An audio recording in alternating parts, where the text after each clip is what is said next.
Já foi confirmado, o Besouro Azul é o primeiro herói do novo DCU de James Gunn. E pode não parecer, mas esse filme já deixou algumas pontas soltas e outros personagens que podem voltar em breve. Muitas referências logo no início do filme e também uma grande revelação nas cenas pós-créditos. Quer saber como tudo isso se encaixa no novo universo DC? Assiste esse vídeo até o final.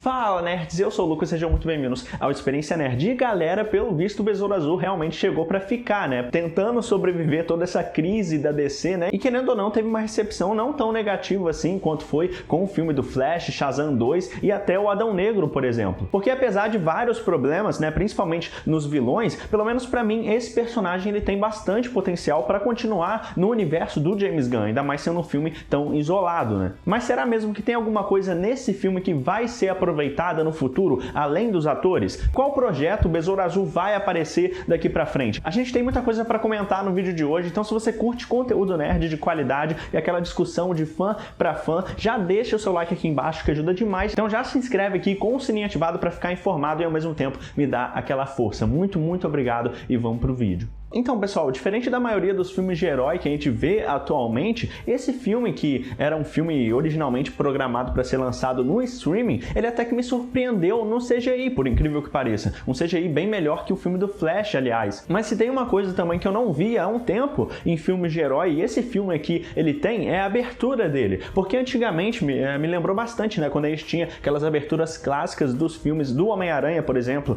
dirigido pelo Sam Raimi, com o Tobey Maguire protagonizando.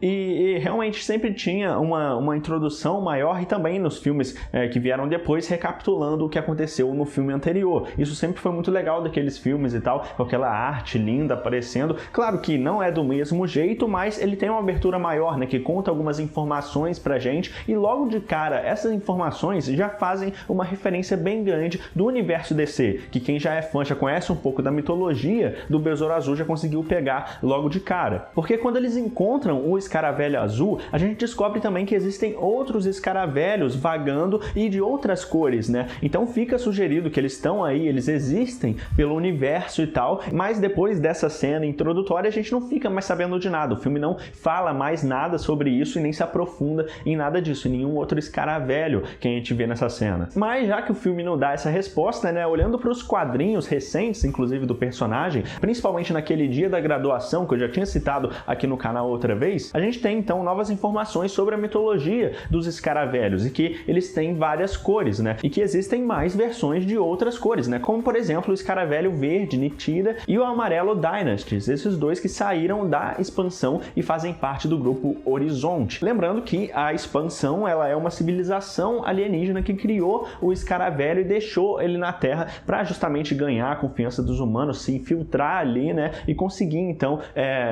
por meio disso, conquistar o planeta. Mas nas HQs, ao longo dos anos, também por uma influência mágica, lembrando que nas HQs o Dan Garrett, que é o primeiro Besouro Azul, ele acha o escaravelho como um artefato egípcio mágico, e isso começa a dar os poderes para ele. Depois a gente vai ter todo esse background da expansão acontecendo nos quadrinhos. Mas o que importa aqui é que com o tempo o escaravelho vai desenvolvendo um livre-arbítrio, né? Até por isso que ele assume o nome então de Kajdaku. Então ele se une ao corpo do Jaime, né? Também como a gente vê no filme, e com isso, pelo visto, o escaravelho ele tem a mesma origem no cinema que tem nos quadrinhos. Com a diferença, claro, é que no filme a voz do escaravelho é uma voz feminina feita pela cantora Becky G. E nos quadrinhos, o grupo Horizonte, eles são de escaravelhos fora da expansão, então consequentemente inimigos do escaravelho azul que pertence à expansão, né? Mas o escaravelho azul, com essa independência que ele acaba desenvolvendo, ele também vai ficar contra os planos da expansão nos quadrinhos, né? Mas, enfim, pelo visto no filme, todos esses escaravelhos que a gente consegue ver, eles fariam parte então da expansão, não teria essa divisão, pelo menos por agora. Mais ou menos, inclusive, como acontece lá na série animada Justiça Jovem, mas o filme ele não volta a falar sobre isso, como eu disse, e então fica muito em aberto, né?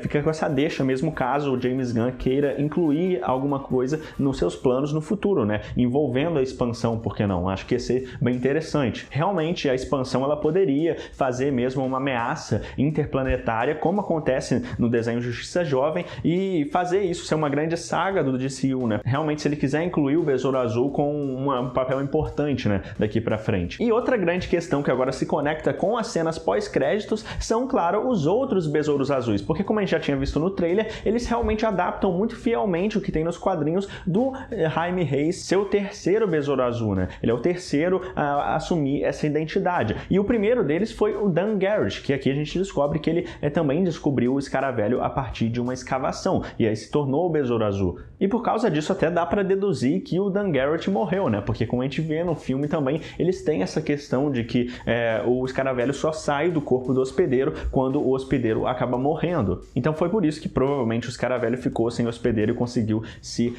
grudar no Jaime, porque o hospedeiro anterior dele já tinha morrido, né? O que costuma acontecer nas HQs. Lembrando que o Ted Kord, ele não se uniu ao Escaravelho porque ele nunca teve superpoderes, né? Ele utilizava outros gadgets para conseguir combater o crime. Já o Dan Garrett não. O Dan Garrett realmente ele utilizava os poderes do Escaravelho, então é muito possível que ele morreu. Inclusive é bem parecido com o Batman até, né? Porque ele tem as indústrias Kord dele e toda essa riqueza dele acaba financiando os equipamentos, né? E a partir disso tudo, então, a gente se conecta com o momento mais importante desse vídeo. Afinal, como são as cenas pós-créditos do filme? Bom, galera, então foi importante fazer essa contextualização aqui, porque como a gente já tinha visto nos trailers, a gente vê dois trajes diferentes quando a gente chega naquela base do Besouro Azul. E a Jane Kord explica pro Jaime e pro tio Hood quem foi o pai dela. E nessa cena a gente consegue ver que tem dois manequins ali, um com o traje do Dan Garrett, outro com o traje clássico do Ted Kord e um sem nenhum traje. E é na primeira cena pós-créditos que a gente basicamente tem a confirmação de que foi o Ted Kord que pegou esse traje, porque diferente do que a Jane achava, o Ted Kord não tá morto. Eu já imaginei que isso ia acontecer, até já tinha uma chance talvez dele estar vivo, né, no final das contas, e que bom que eles mantiveram ele aqui, porque quem sabe se tivesse uma possível sequência ou o Besouro Azul de fato voltar,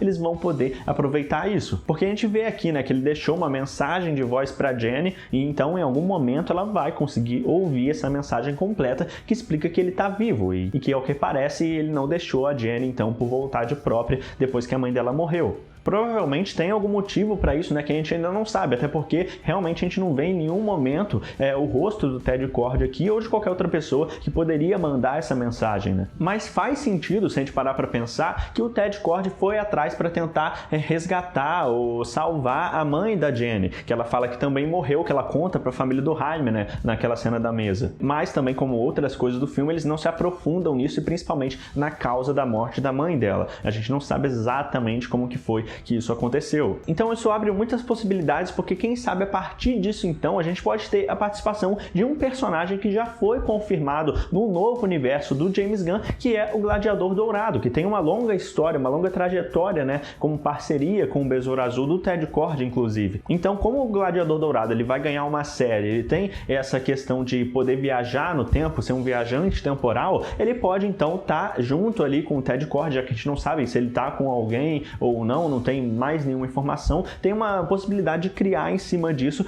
que eles podem se reunir então para tentar salvar a mulher do Ted Kord. Então quem sabe o Besouro Azul do Jaime e o Besouro Azul Ted Kord apareçam então na série do Gladiador Dourado. Enfim, se não tiver um segundo filme então do Besouro Azul, eles podem pegar esses personagens e reunir nessa série. Claro, tudo isso já é mais uma teoria minha, né? Mas seria muito legal se eles explorassem isso, seria uma saída muito legal mesmo para eles fazerem, e eu acho mesmo que o James Gunn ele teria a intenção de usar o Ted Kord em algum momento no futuro, né? Até porque, caso ele não quisesse fazer isso, ele não tinha deixado essa cena pós-crédito, né? Então, realmente, eu acho que talvez o Besouro Azul original esteja nos planos dele. Ainda mais parando para pensar que o James Gunn já disse que ele adora a fase Liga da Justiça Internacional, que tem a dupla Besouro Azul, Ted Kord e o Gladiador Dourado. Então, faz muito sentido que isso aconteça, né? Fica agora pro James Gunn, né? Porque o cenário tá perfeito para ele mexer, né? A gente tem um Besouro Azul, Ted Kord vivo, mas sem estar escalado, então ele pode estar com qualquer personagem e em qualquer lugar diferente, que eles podem decidir depois,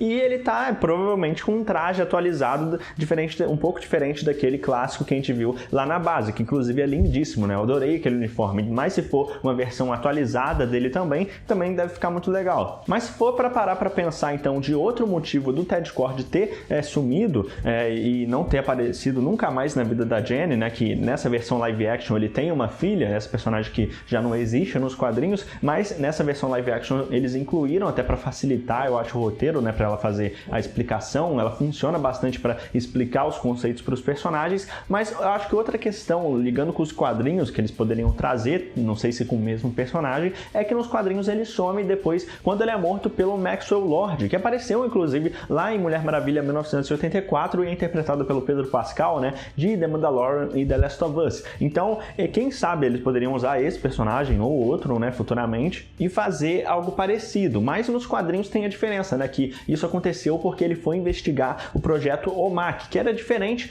do que foi apresentado nos cinemas, né, porque nos quadrinhos é o exército de um homem só, né, criado pelo Jack Kirby, um personagem criado pelo Jack Kirby, e lá no filme eles queriam fazer esse exército de robôs e no fim se tornando apenas o Carapax, né, então eles juntaram essas duas questões e se inspiraram num personagem para ajudar o desenvolvimento de outro, né. Então basicamente eles pegaram o nome desse personagem dos quadrinhos, OMAC, e usaram para aumentar os poderes do Carapax no filme, né. Essa para mim são as duas soluções que eu consigo pensar agora, mas como eu disse, o leque para o James Gunn explorar é gigante a partir de agora, onde quer que ele queira colocar o Besouro Azul, até porque esse filme, por ele ser muito isolado, é muito mais fácil, né, ele conseguir encaixar no novo universo, que é um ponto positivo pro filme, ele ter sido isolado assim, dá muita margem para criar em cima disso. E uma cena que muita gente não gostou foi a segunda cena pós-créditos, né, mas é muito simples, galera, eu entendo que muita gente pode se decepcionar e tal, mas eu simplesmente adorei a segunda cena pós-crédito,